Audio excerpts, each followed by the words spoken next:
con los incisivos superiores, entre inferiores y superiores en todo caso. Pero veamos las características que tiene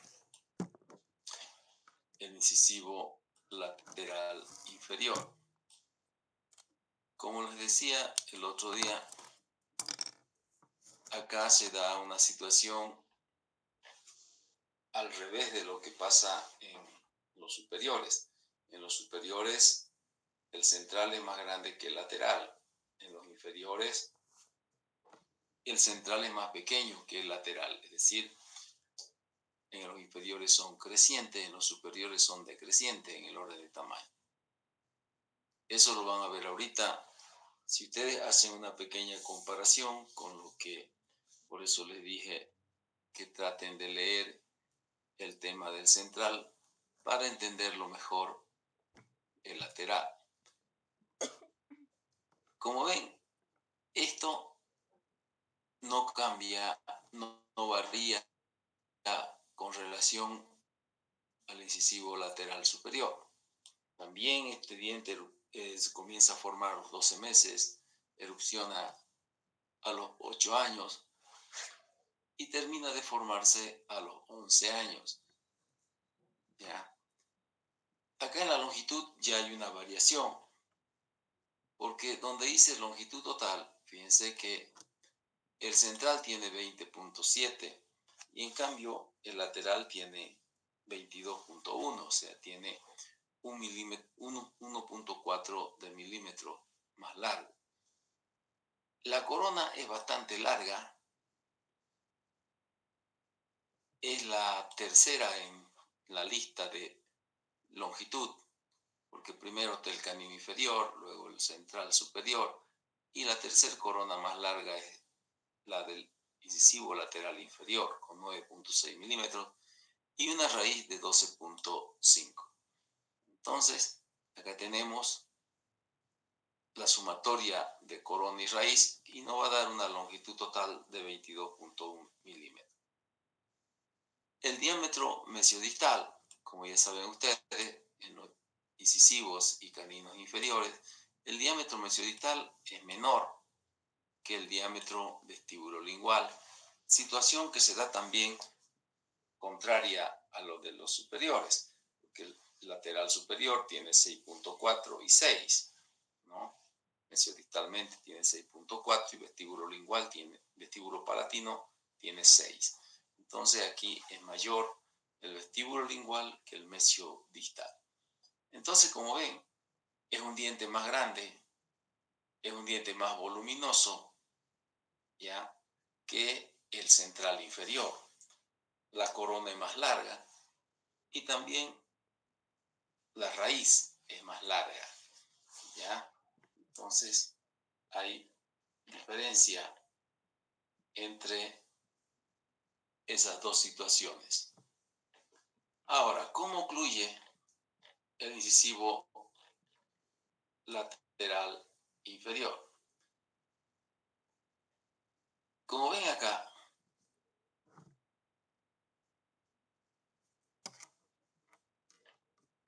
estos dos tercios de acá, mesiales,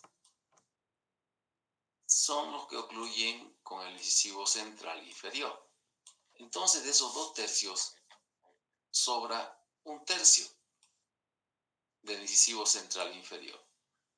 Entonces, cuando hablamos de la oclusión del incisivo central lateral inferior, la mitad mesial de ese incisivo lateral inferior, como ven acá, ocluye con 1 tercio distal del incisivo central superior.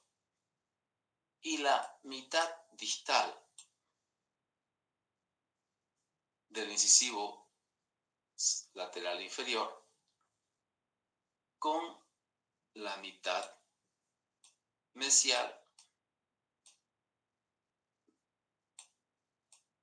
del incisivo lateral superior. Entonces, hablando directamente, el incisivo lateral inferior ocluye con 1 tercio distal del incisivo central inferior y con la mitad mesial del incisivo lateral superior. Esa es su oclusión.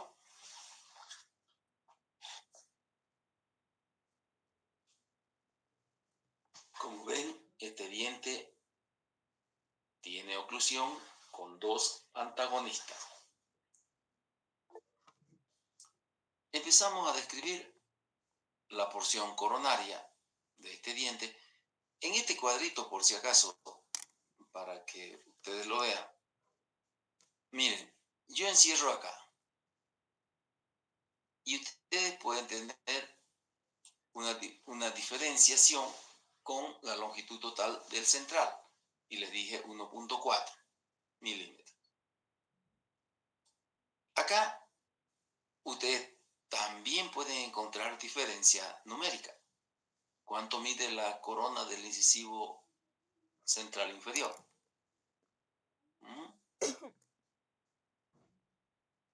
Mide 8.8, ¿no es cierto? Entonces fíjense que esta es mayor con 0.6 de milímetros.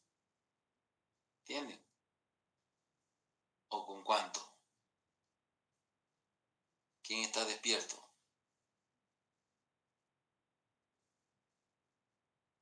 Yo les puedo mentir si están durmiendo.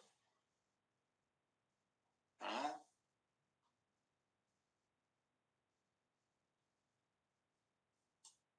Con 0.8, ¿no es cierto? Porque si este tiene, el central tiene 8.8, de 8.8 para llegar a 9.6, yo necesito 0.8 de milímetros.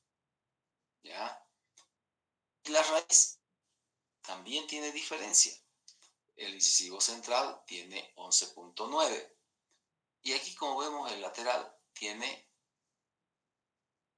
12.5. Si hacemos la diferencia de 11.9 a 12.5, directamente vemos que tiene 0.6 de milímetro. Si nosotros sumamos 0.6 más 0.8 de la corona, tiene que darnos un resultado exacto, 1.4. ¿Ya? Entonces, si tenemos acá que el central tiene 20.7, le restamos al 22 y nos va a dar 1.4. ¿Ven? O sea que la diferencia en la corona es 0.8 de milímetro y la diferencia en la raíz es 0.6 de milímetro. De todas esas cositas, siempre hay que tenerlas presentes, ¿ya? Siempre hay que tenerlas presentes. También pueden ver la diferencia que hay en el sentido mesiodistal. El central tiene 5.4, entonces 0.5 de milímetros la diferencia. Acá el vestíbulo lingual, el central tiene 6, ¿no? Entonces también habrá 0.5 de diferencia. Entonces, eso les explico por qué. Para que vean que en todos los dientes, así como hicimos los superiores, pasen los inferiores, pasen los caninos, pasen los premolares, todas estas cosas se pueden hacer, ¿no? No vayan a creer que la matemática no juega acá. Lo que pasa es que hay que tener presente siempre los numeritos, ¿ya? Que nos muestra ese cuadro. Entonces empezamos a hablar ya de la porción coronaria. ¿Qué sucede con la corona de este diente? Igual que todas las piezas dentarias, tiene 4 caras laterales, ¿no? Tiene borde incisal porque es conoideo, cuneiforme, es un aplodonto, ¿no? Entonces, pero fíjense ya la diferencia que hay. La cara vestibular de este diente ya tiene el aspecto de un trapecio escaleno, ya no es un trapecio isósceles. Entonces tenemos en este trapecio escaleno una base incisal mayor y una base cervical menor, bien diferenciadas, y dos lados bastante oblicuos. ¿Ya? Eso es un trapecio escaleno. Entonces tenemos una base mayor, bien diferenciada de la base menor, ya no como en el central, que las dos bases eran similares. Ahora, describimos la base mayor, que nos marca el borde incisal. ¿Qué sucede en el borde incisal? Ya, si bien es la base mayor del trapecio, ya hemos visto las características que tiene el diente cuando está recién erupcionado. Entonces acá vamos a encontrar lobulaciones y escotaduras, es decir, vamos a encontrar una flor de lis. Ya por eso nos habla de características que ya hemos estudiado, pero tenemos que repetirla porque existen en el diente, ya se dan en las piezas dentarias, porque ustedes no pueden poner en el examen ya las características, ya las estudiamos. No, tienen que poner lo que corresponde colocar. Entonces, hay una flor de lis, donde vemos 3 lobulaciones, separadas por 2 escotaduras, que dan nacimiento a 2 depresiones que separan los 3 lóbulos. ¿Ya? Acá, en esta pieza dentaria, cuando nosotros observamos los lóbulos, si bien ya son un poquito más diferenciados, pero también tienen el tamaño que tenemos que mencionarlo, ¿no? Entonces, acá tenemos que en el sentido mesiodistal, es decir, de mesial a distal, el tamaño de los lóbulos es más o menos similar al que sucede en los superiores. El distal, el más anchito, luego el central, perdón, el mesial, y el tercero, el central. Entonces, hay un orden así. En el sentido longitudinal, el central es más largo, entonces será el número 1, ¿ya? Por la disposición del borde incisal, el mesial es el segundo y el distal es el tercero. ¿Por qué? Le decía ahorita por la disposición del borde incisal. Porque acá, esos lóbulos que nos muestran, cuando nosotros observamos ya detenidamente el borde incisal, después de que entra en oclusión, desaparecen las escotaduras, ¿ya? Entonces, ¿qué tenemos en este borde incisal? Desaparecen las escotaduras y el borde incisal queda transformado en una superficie así. Fíjense la característica de esta superficie. Va de mesial a distal, pero fíjense la característica que tiene. Mesial está arriba, entonces va de mesial arriba a distal abajo. Lo contrario que hemos visto en el central. Entonces este borde incisal va en esta dirección. Desaparecen las escotaduras y se forma esta superficie que va de mesial a distal, pero de mesial arriba a distal abajo. Es decir, va en descenso de arriba hacia abajo. Ahora, si yo coloco acá el incisivo central a su lado, yo tengo acá el incisivo central. Y el incisivo central tiene un borde incisal que va en sentido contrario al del lateral. Va de mesial abajo a distal arriba. Así. Y el otro va de mesial arriba a distal abajo. Entonces vamos a encontrar esta situación. de mesial abajo a distal arriba en el central y de mesial arriba a distal abajo en el lateral. Estas dos direcciones que se dan entre los lóbulos entre los bordes incisales del central y el lateral, que son opuestas, forman lo que llaman los autores el techo de rancho, por tener esta característica, como el techito de una casa de campo, por eso se llama techo de rancho.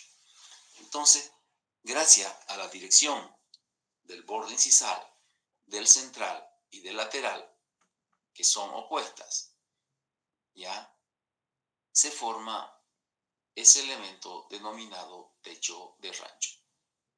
¿Entendieron? Sí, doctor. Muy bien. Entonces, cuando se pregunta ¿qué es el techo de rancho?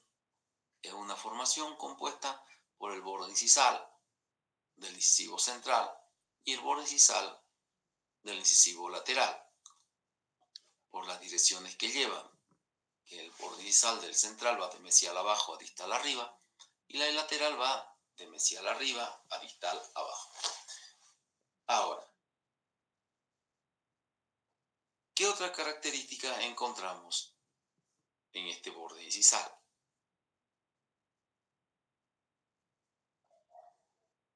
Este borde incisal, vamos a hablar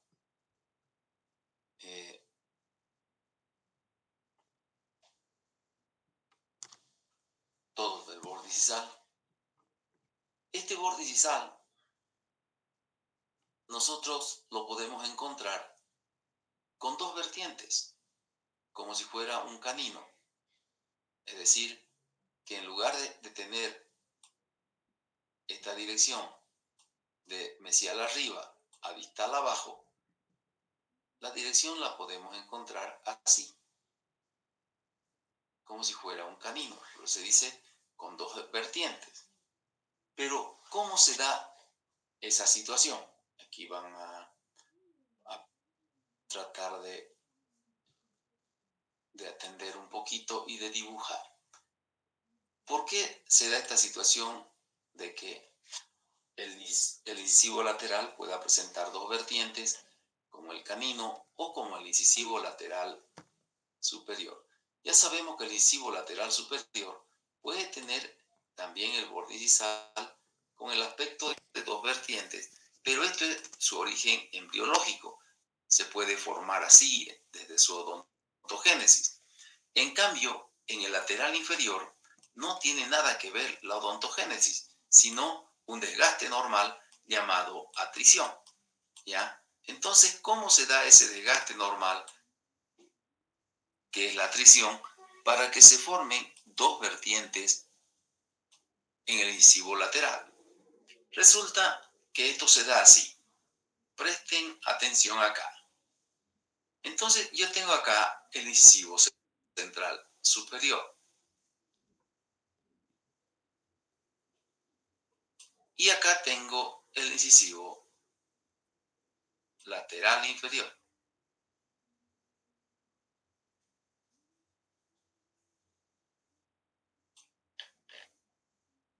Abajo, estos dos dientes ocluyen con el incisivo central estos 2/3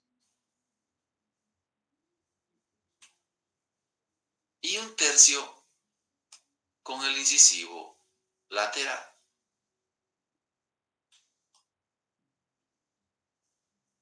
Ahí.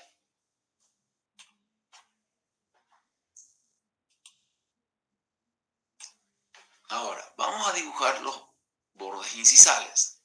El central inferior tiene el borde incisal que va de mesial abajo a distal arriba, así. Y el lateral va de mesial arriba a distal abajo, así. Ya, ahí lo estoy dibujando todavía como si no estuvieran haciendo contacto los dientes de abajo con los de arriba. Ahora, yo lo voy a poner en oclusión estos dientes. Entonces, como en un transparente voy a borrar el borde incisal que he dibujado y lo voy a poner ya en oclusión con el antagonista. Entonces, acá voy a poner, miren, el borde incisal del central, perdón, de mesial abajo a distal arriba. ¿Ven? Lleva la misma dirección ascendente del superior, es decir, coinciden en su dirección, por más que la dirección sea inversa, pero coinciden en la dirección, porque el superior va de mesial abajo a distal arriba, y el inferior también va de mesial abajo a distal arriba, o sea, las dos direcciones coinciden. En cambio, el lateral no coincide, sino que va de mesial arriba a distal abajo. Ahora, ¿qué sucede acá? Sucede que cuando los dientes están en oclusión, estos dos bordes incisales, el del central superior y el del lateral inferior, durante la masticación, la atrición es uniforme, desgastan en la misma dirección, pero no así, miren ustedes, no así esta parte del central, ¿entienden? O del lateral, perdón, ¿no? El central coincide, miren, en su desgaste, pero no así la parte del lateral. Entonces, ¿qué sucede con la parte del lateral? Es como si el central coincidiera con el superior y el lateral no coincide. Entonces, miren ustedes que el central superior viene por acá y se come esta esquina del lateral. ¿Entienden? ¿Sí? Entonces, la atrición hace que el central tenga un desgaste uniforme de su borde incisal, pero el lateral ha sido desgastado en esta parte de acá. Y esta otra parte distal, a la que no alcanza el central superior, queda en la misma dirección, de mesial arriba a distal abajo. Pero acá se perdió y se forma una vertiente por el desgaste. Por eso es que nosotros podemos verlo como si fuera o si tuviera la similitud de un camino. No sé si me lograron entender. Sí se entiende, doctor. ¿Sí? ¿Ya? Entonces, esa falta de coincidencia del borde incisal del lateral hace que ese pedazo, esa parte mesial, esa mitad mesial de ese borde incisal sea desgastado por la oclusión con el central y entonces la línea del central forma eso. ¿Ven? El borde incisal del inferior central, del central inferior, no varía, sigue de mesial abajo a distal arriba, pero el lateral desapareció, la mitad mesial, y nos queda la otra mitad distal que va de arriba hacia abajo también, pero nos muestra ya dos vertientes. Por eso es que se parece al canino, por atrición, por desgaste. En cambio, el lateral superior se parece al canino por un origen embriológico. ¿Ya? Entonces, ahí tenemos una característica muy interesante que se da en los incisivos. Casi siempre, cuando hay un contacto bien marcado entre el incisivo central superior con el incisivo central y el lateral inferior, casi siempre se ve así. ¿Ya? El lateral con dos vertientes como si fuera un canino. Ahora,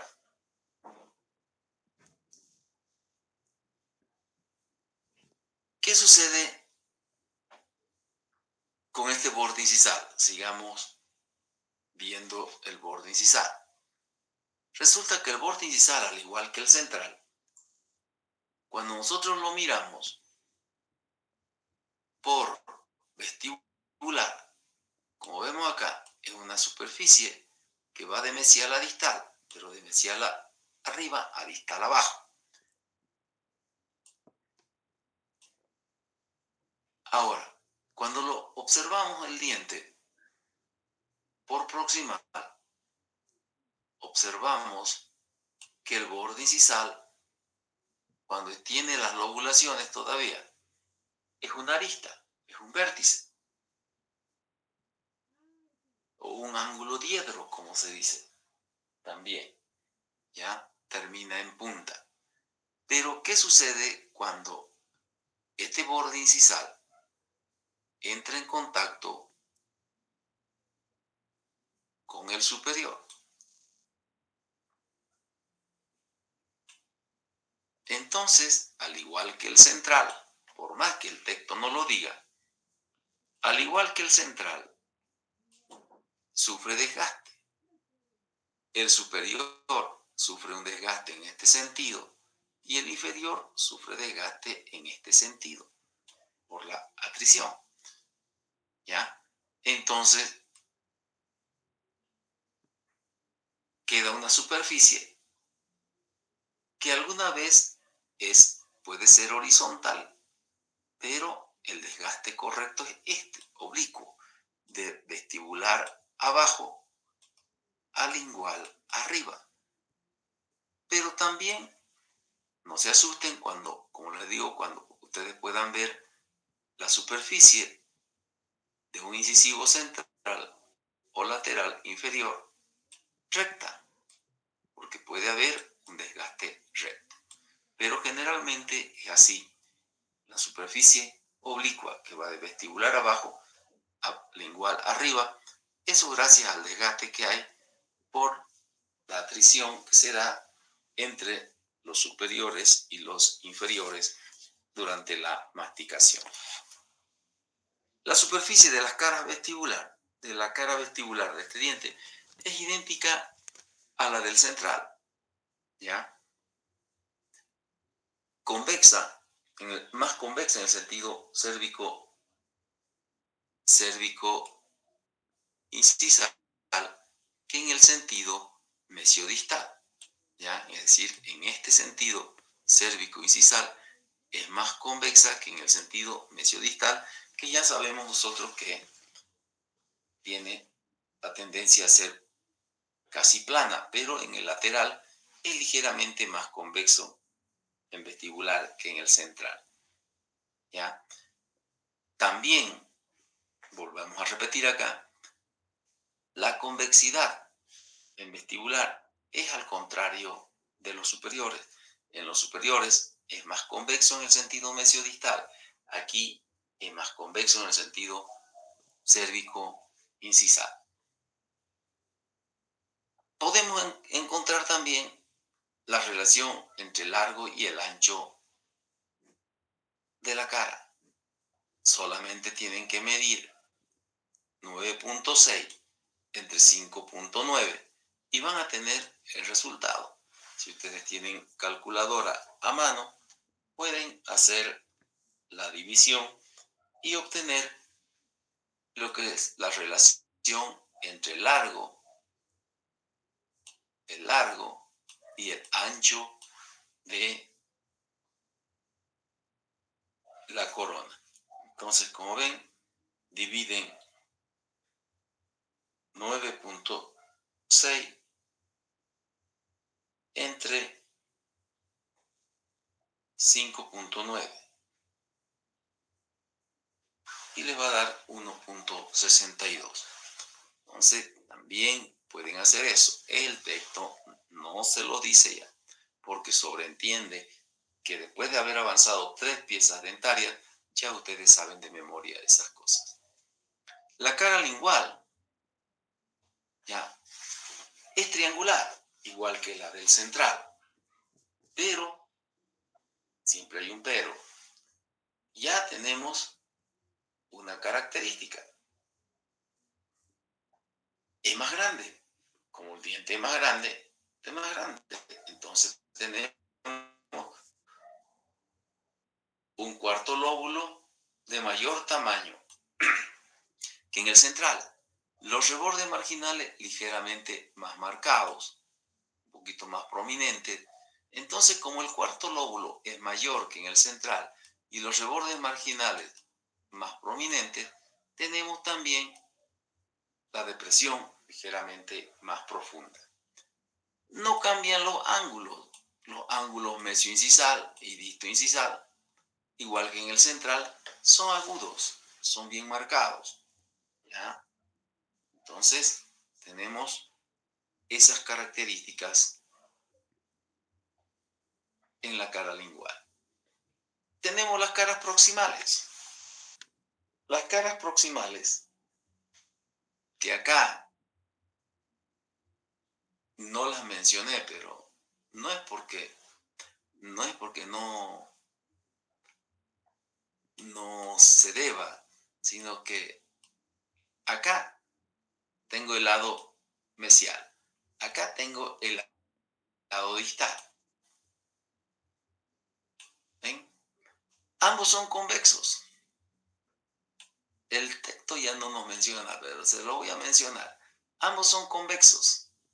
¿Cuál es la diferencia con el central? Son más convergentes y más oblicuos hacia cervical.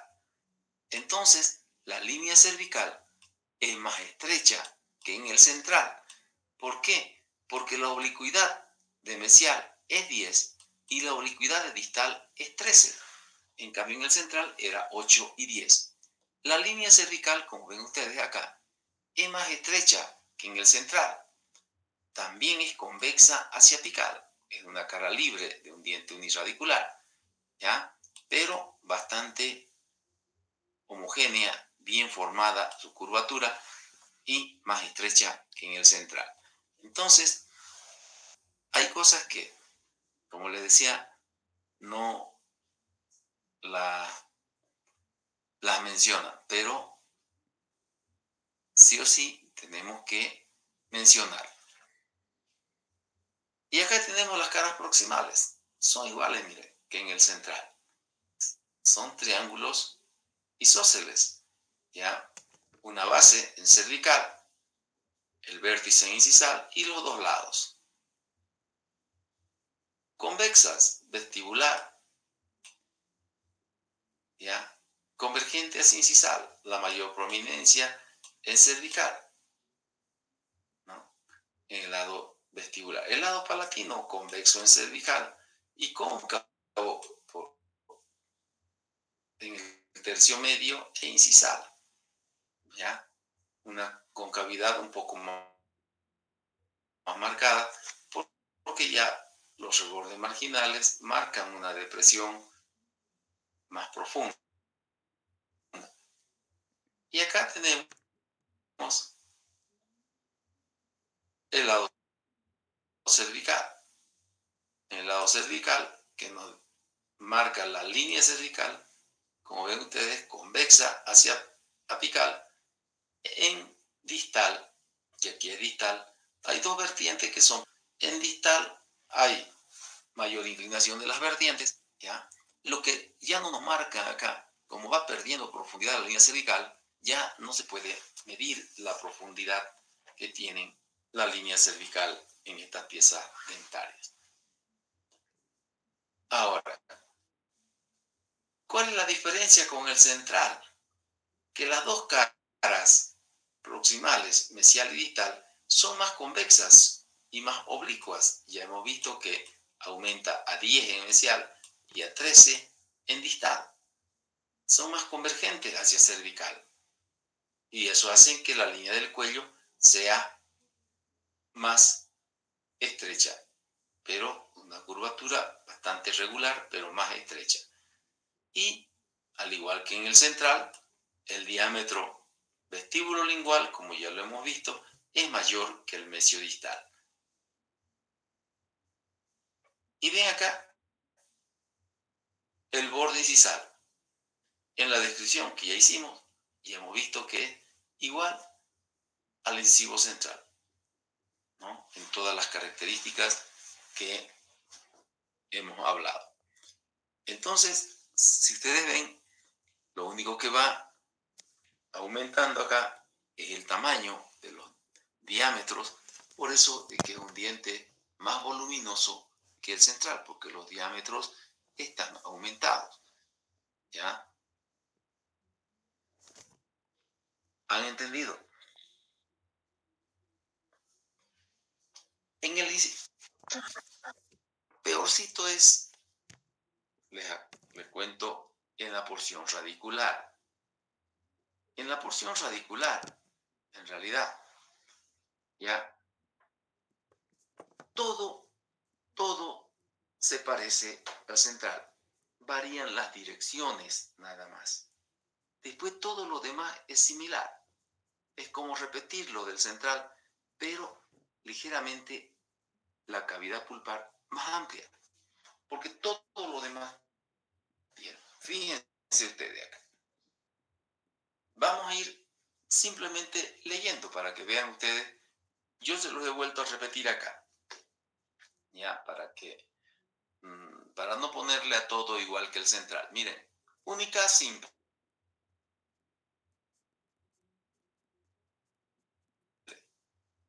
¿sí? Fina, con canales, ¿sí? Ahí están los canales y enmarcados, ¿ven? Todo eso parecido, ¿no es cierto? Canales en mesial y en distal, ¿ya? Por eso, o aplastamientos en mesial y en distal. Lo único que tienen que aprender a diferenciar ustedes es que hay términos a veces que no son muy bien utilizados y dice es aplanada mesiodistalmente, dice en las raíces, ¿no? Y un aplanamiento mesiodistal o mesiodistalmente es como si hubiera un aplanamiento en este sentido, de mesial a distal. Pero ese aplanamiento mesiodistalmente se refiere a que hay aplanamiento en mesial y en distal. ¿Entienden? ¿Ya? Así que cuando encuentren ese término aplanamiento mesiodistal o aplanado mesiodistalmente, quiere decir que hay un canal o un aplanamiento en mesial y otro aplanamiento en distal, por si acaso, para que no lo entiendan mal. Y como ven ustedes, miren, acá, cuando los canales se profundizan mucho, ¿qué sucede? Producen la unión de las paredes, la adherencia o fusionamiento de las paredes laterales, mesial y distal, de la raíz. ¿Y qué sucede con eso? Eso produce la bifurcación del conducto. ¿Ya? Ahora, fíjense, es como si estuviera repitiendo el central. Transversalmente es ovoidal, cuando los canales son poco profundos. Y cuando los canales son profundos, da una forma elíptica. ¿Ya? Y en esta forma elíptica es que puede haber un conducto o pueden haber dos conductos bifurcados. Generalmente cuando la raíz tiene transversalmente la forma elíptica es que el conducto se bifurcó o se dividió. El ápice, al igual que en el central, termina en punta y se termina de formar también al igual que el lateral superior y en este caso a los 11 años. ¿Entienden cómo va haciéndose comparaciones? ¿Sí? Entonces, vamos a ver ahorita lo que sucede. ¿Dónde está la diferencia de la raíz entonces? Acá, más larga que la del central. ¿Sí? La proporción corono-radicular. Como la corona ya es más larga, 9.5, y la raíz tiene 12.5, entonces la proporción corono-radicular nos sale 1 y 0.30, es decir, 1.30. Ya saben ustedes cómo se obtiene la proporción corono-radicular, ¿no es cierto?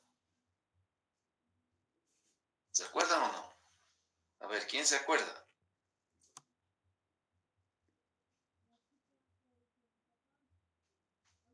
¿Es cuántas veces ¿Nadie la se acuerda? corona entra en la raíz, doctor?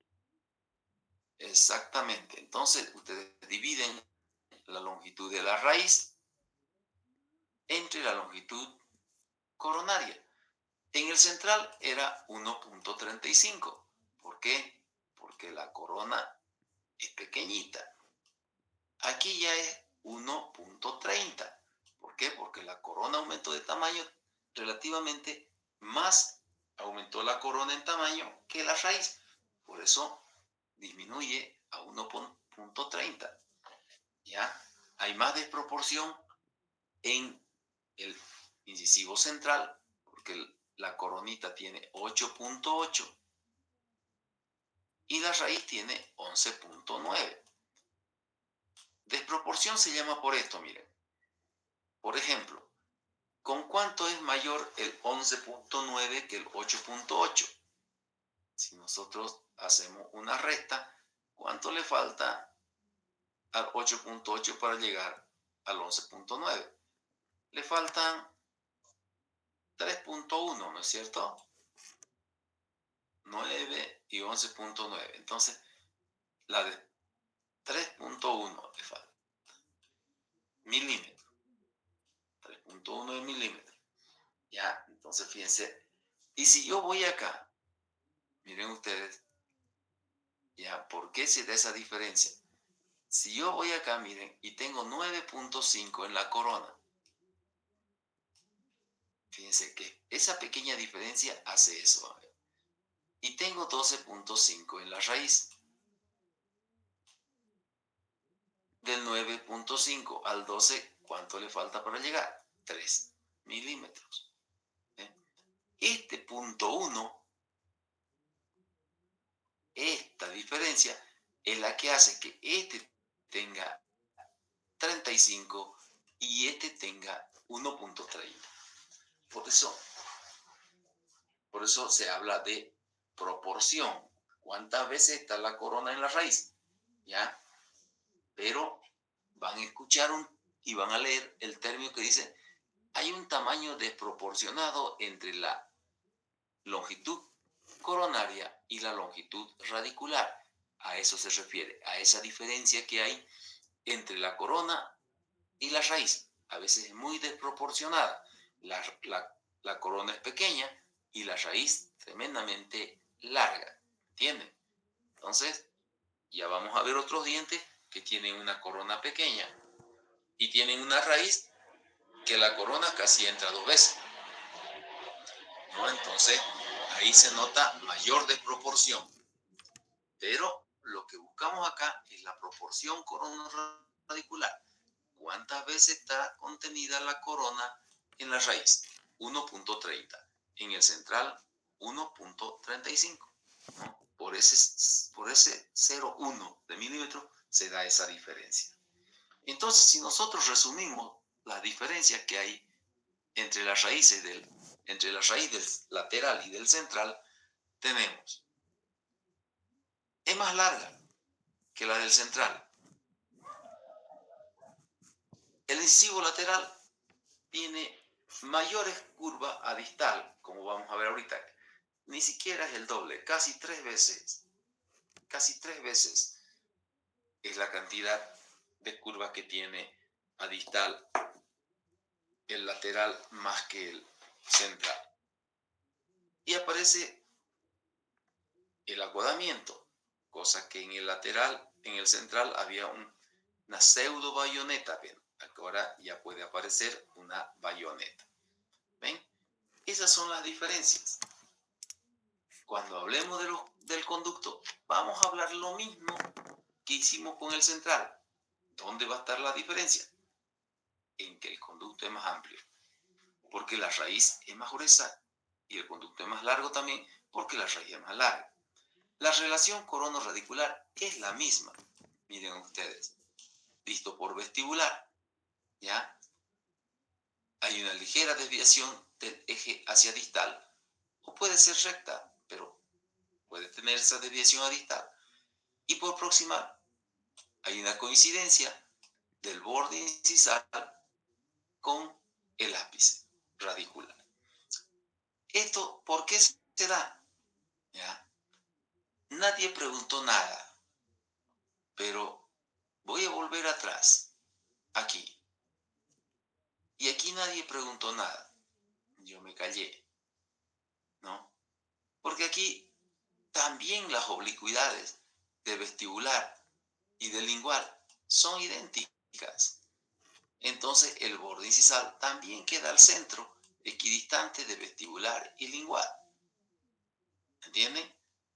Entonces, como el borde incisal queda equidistante de vestibular y lingual, por eso es que acá tenemos también que gracias a esa oblicuidad, ya tenemos que el borde incisal queda al centro de la cara proximal y coincide con el eje longitudinal del diente y también coincide, tanta es la coincidencia que va de incisal hasta el ápice.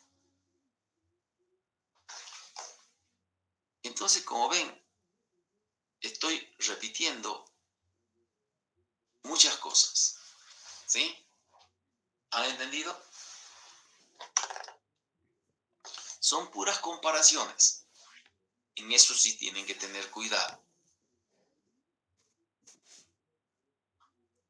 ¿Está Kevin por ahí o ya se durmió?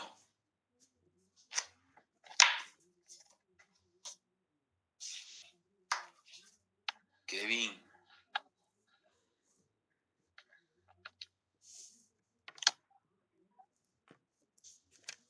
Hasta Kevin se ha dormido ya. Ahora, aquí, miren, aquí hay una diferencia. ¿Se dan cuenta? Fíjense que la raíz del central tiene un alto porcentaje de ser recta. Acá ya disminuyó a 54 las raíces rectas y conductos rectos. Aumenta la curva distal, ¿ven? En el central, la curva distal eran 12.5. En cambio acá es 33.3, casi 3 veces. Disminuye la curva vestibular, que en el central era 18.8, acá es 10.7. Y acá tenemos dos cositas que aparecen. Ya, no importa que en porcentaje mínimo, como ven ustedes, el 1%, que tenemos de bayoneta. Aquí tenemos la raíz en bayoneta. Y aparece también la encorvadura de la raíz. ¿Ya? Entonces, disminuye el porcentaje de raíces rectas, aumenta el porcentaje de curva distal, ¿ya? Y aparece la bayoneta y la pseudo bayoneta, y la encorvadura. Aquí miren, se lo he puesto resumido todo acá. Y tendríamos que volver nosotros, o ustedes con sus apuntes, a lo que es el incisivo central que avanzamos el otro día. Y ahí buscar todo lo que hemos hablado.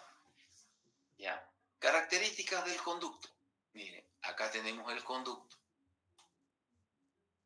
Fíjense, es un conducto cónico visto por vestibular o en el sentido mesiodistal y bien uniforme. ¿Ya? Estrecho, pero más amplio que y más largo que el central o que el del central. ¿Ya? Pero es cónico, ¿no? Bien formado, con paredes convergentes hacia el ápice, donde termina en el foramen apical. Visto por proximal el conducto, lo encontramos cuando es único con lagunas o embolsamientos. Y en el tercio apical se contrae bruscamente. ¿Ven? ¿Cuál es la diferencia? Más amplio. Más amplio. Todos los cortes que hemos visto en el central se dan aquí también. Cuando la raíz es ovoidal, encontramos el conducto acá, la raíz ovoidal, el tercio cervical, el tercio medio, y en el tercio apical. El conducto va a ser ovoidal. Ovoidal más largo acá en la parte media porque están las lagunas o embolsamientos, y circular en el ápice. ¿Ven? Todo similar. Ahora, ¿qué sucede con estos conductos o con el conducto cuando la raíz tiene canales profundos? Se transforma en elíptica y se fusionan las paredes. Ahí se bifurca el conducto y puede haber una bifurcación incompleta, como ven acá, o completa, como ven acá. ¿Ya? Acá estará la incompleta y acá la completa. ¿Ya? Los dos conductos serán cónicos, ¿ya?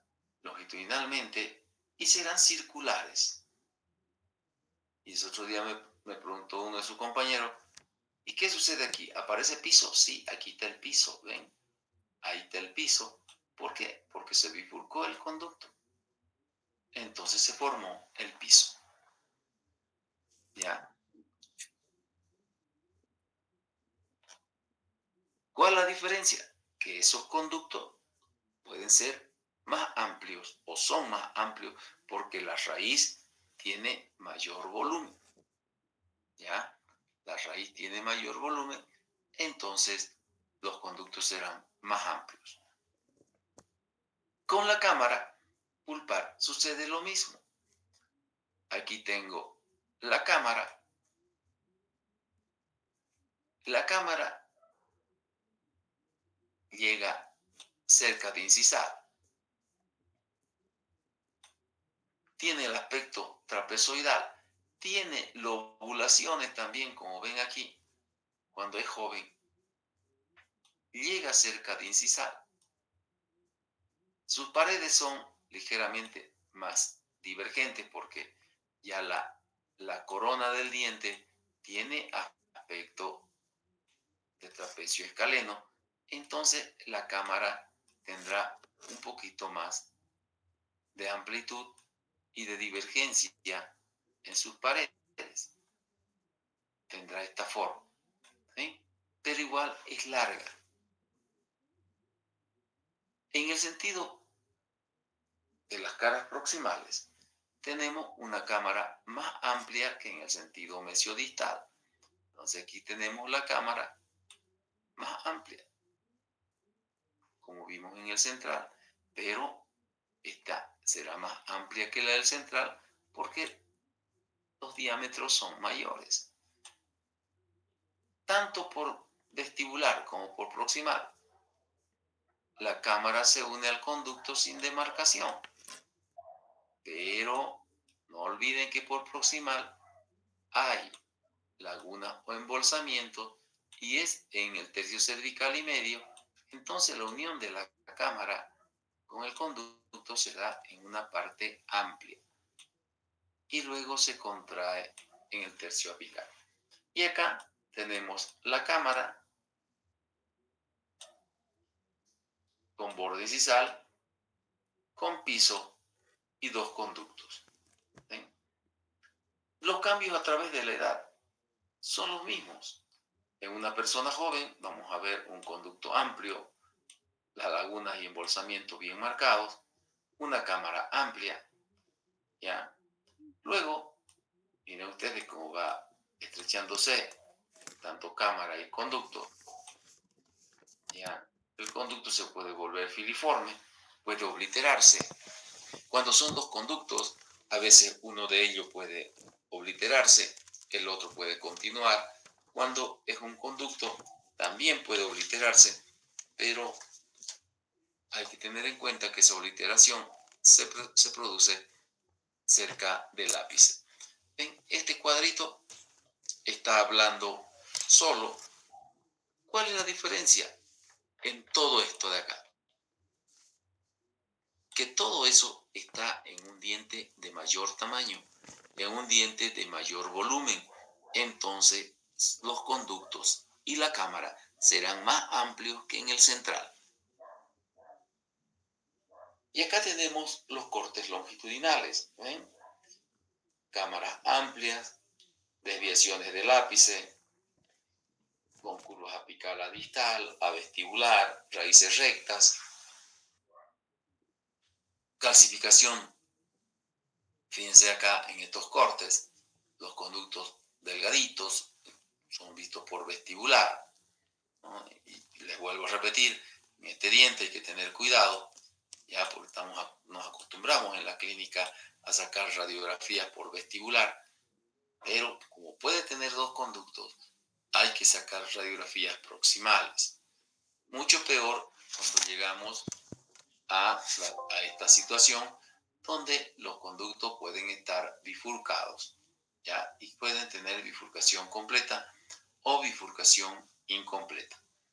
En algunas partes de los textos, ustedes van a llegar y van a encontrar estos términos y se llaman islotes de dentina. ¿Qué es un islote de dentina? Resulta que como en la parte media de la raíz es donde los canales son más profundos, a veces en esa partecita chocan las paredes, se unen las paredes ahí. Y como lo que se une es tejido de dentina, se forma como una pequeña islita ahí, por eso se llama islote de dentina, y eso bifurca el conducto una partecita y otra vez el conducto se vuelve a unir. Entonces, es como que si yo tengo acá una raíz, voy a hacer una raíz larga, grande, ¿no? Y acá tengo canales bien marcados por fuera de la raíz. Entonces, en el conducto, este conducto puede ser único hasta acá, ¿ya? Pero aquí en la parte media puede ser que el canal o los canales radiculares estén bien profundos y entonces se une la pared mesial con la pared distal y se forma un islote así de dentina. Ese islote de dentina, en ese lugar donde se forma, mejor dicho, en ese lugar donde se forma, va a causar que el conducto se pueda bifurcar así, como una isla, nada más, y se vuelve a unir. ¿Tienen? A eso se refiere. Eso podemos encontrar también en los dientes, pero ese islote de dentina, si nosotros lo instrumentamos, el conducto, podemos romperlo porque no son tan resistentes. Y estos son los cortes transversos. Ya, como ven, acá puede haber dos conductos, ¿no? O un conducto. Y siempre en el tercio medio va a haber mayor amplitud del conducto porque ahí están en el tercio cervical y medio las lagunas o embolsamientos, ¿ya?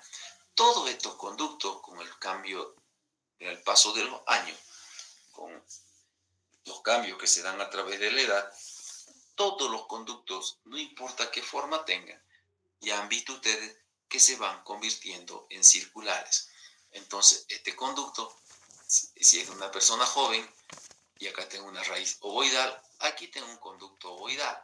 Como les decía hace rato, aquí tengo un conducto ovoidal más alargado en el sentido vestibulolingual, y este conducto no está bien dibujado porque este conducto aquí es circular, ¿ya? Entonces, si tenemos otro corte, por ejemplo, de estos mismos conductos a mayor edad, ya en una persona adulta mayor, ¿no? No me agrada mucho dibujar en horizontal Pero acá es el tercio cervical, por si acaso este es el tercio medio, y este es el tercio apical, para que lo entiendan. Estos cortes son horizontales, pero los cortes generalmente hay que ponerlos así: cervical, medio y apical. Pero en sus textos van a encontrar así, ¿ya? Y si quieren saber qué significa eso, este primer corte de acá es el tercio cervical, es decir, este. El segundo corte es el tercio medio, es decir, este. Y el otro será el tercio apical. ¿Entendieron? Entonces, en una persona de mayor edad, adulta, joven, vamos a tener acá un conducto ovoidal. Aquí ya se va a volver ovoidal y el de acá sigue circular. En una persona adulta mayor, vamos a seguir acá. En una persona adulta mayor, tengo cervical, medio, apical.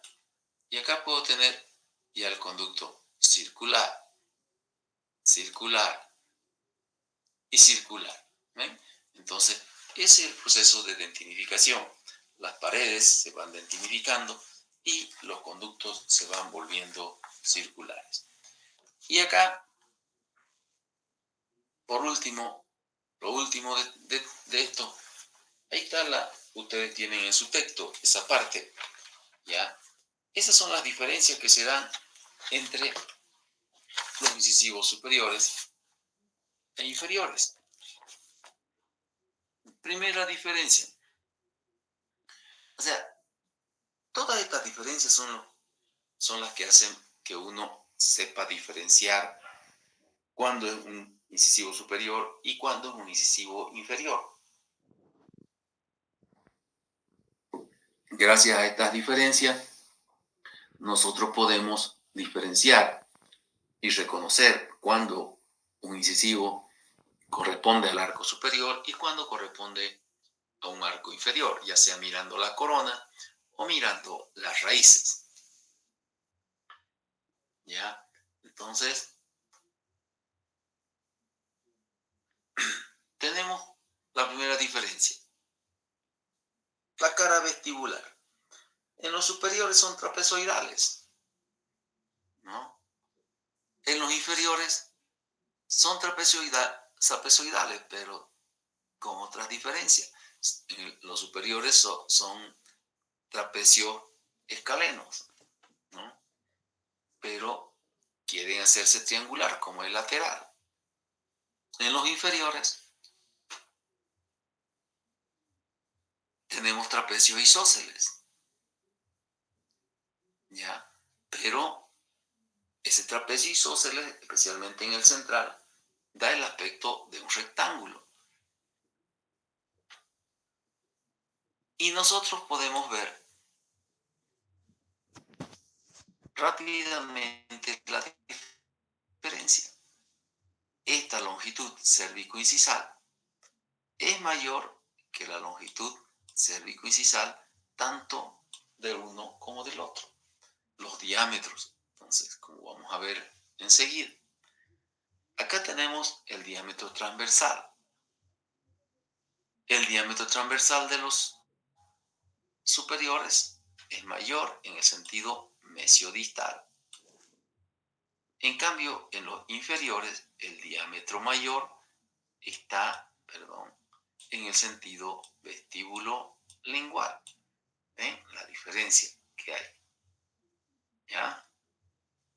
O sea, las caras proximales de los inferiores son mayores que las libres, en otras palabras. Y en los superiores, las caras libres son mayores que las proximales.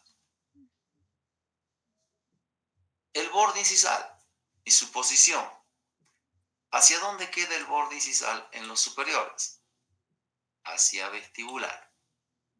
Hacia vestibular. Hasta el cansancio, se lo repito todo el tiempo eso, ¿no es cierto?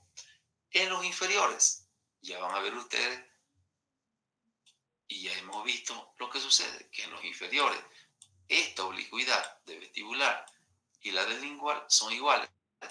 Entonces el borde incisal queda al centro, equidistante de vestibular y de lingual. ¿Ven? Por eso, cuando tallamos, les digo, no vayan a la línea media que yo marco en proximal, porque se convierte en un inferior, por esa razón.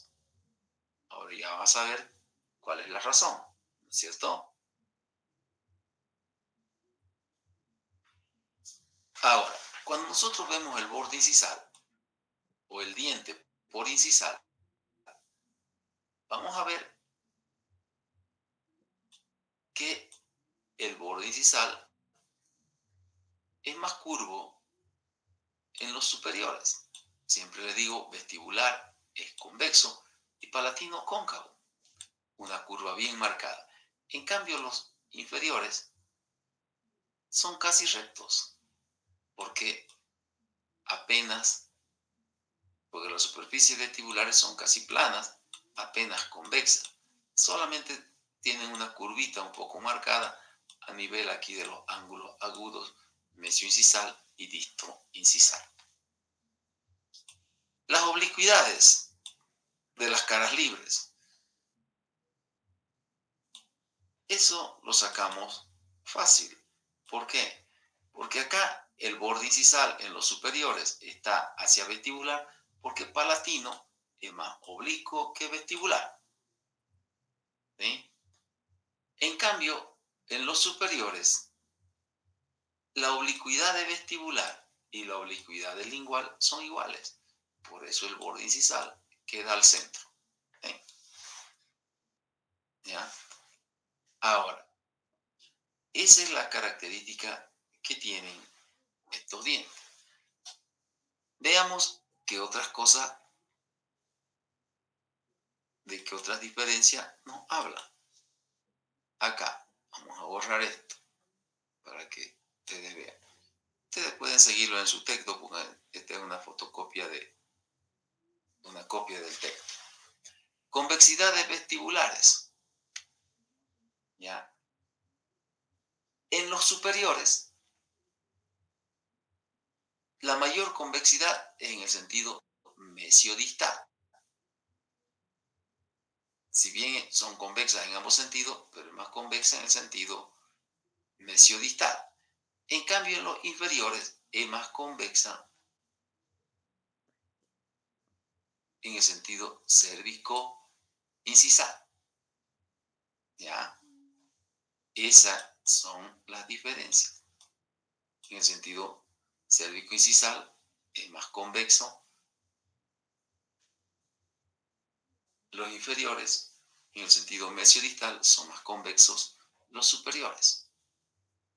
En las caras proximales, también, miren ustedes, el incisivo central superior tiene 12 grados en mesial, 15 en distal.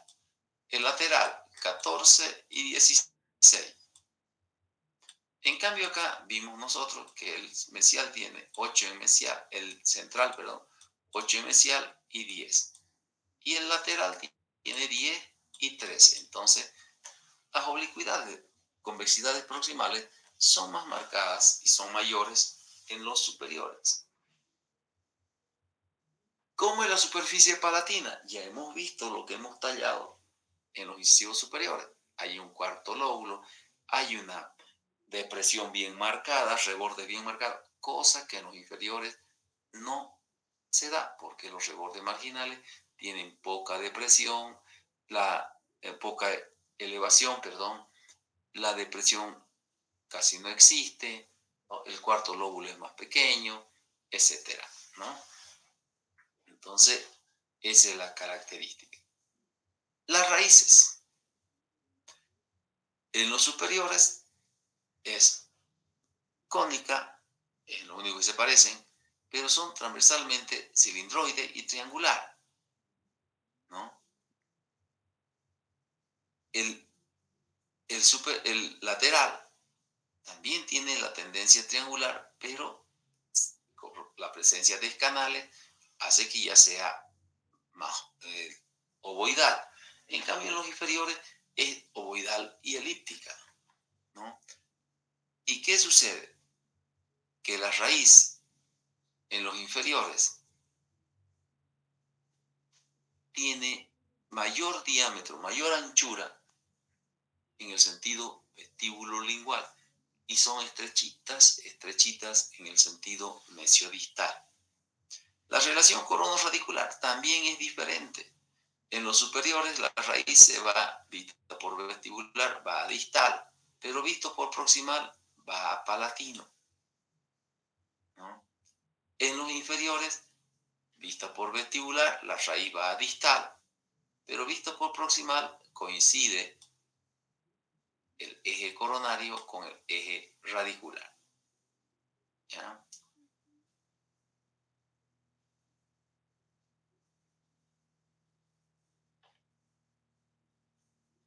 Y aquí, tamaño. ¿A qué se refiere el tamaño?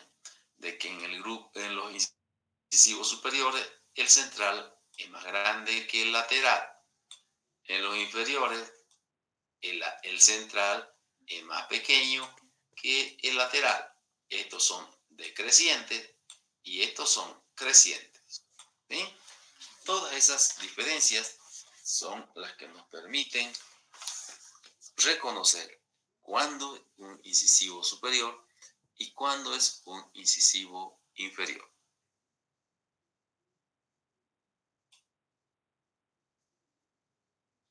Ahí termina el tema.